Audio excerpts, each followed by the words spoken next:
Today I'll be starting the work to remove the popcorn ceiling. So we have a popcorn ceiling in our main living area.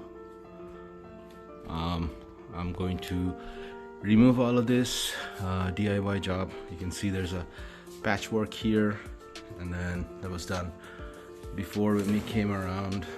I'll be doing it from there all the way up to the door. All of this is gonna go. I'm currently trying to prep the house, just get everything out of the way. I just got the carpet out of the way, did a bunch of vacuuming, and then I'll put all the other appliances out of the way, and then we can start prepping.